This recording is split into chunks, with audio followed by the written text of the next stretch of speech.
Hey, I'm Phil Heimlich. I'm a conservative Republican. I lean libertarian. I'm also a follower of Christ. We call this podcast The Radical Middle. Did you know that impotence is a serious problem in this country? I don't mean for men, I mean for the courts. Because last week, the Supreme Court issued a decision which is going to render our federal courts, shall we say, unable to perform. Now, here's how it works.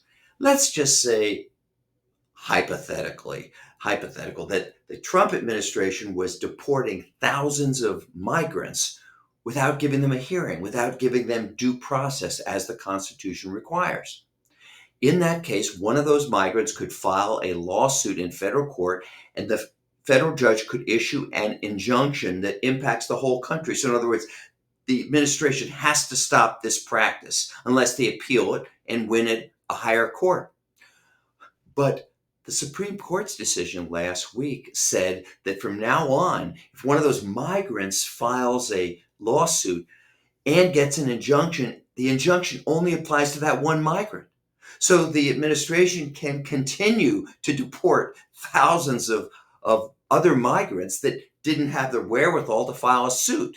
In other words, the only way to stop the practice is for every one of those migrants to get a lawyer and file their own suit, which I think we know is impossible. Now, there's an argument against this, and the argument is it isn't right for one judge to be able to impact the whole country.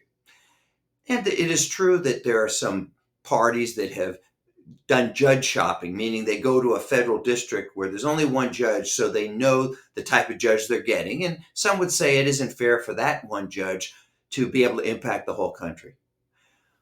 But don't you agree that despite that argument, we do not want any administration to be able to engage in illegal and unconstitutional practices without accountability?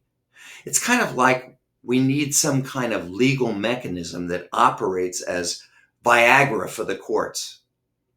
I'm Phil Heimlich, and this is The Radical Middle.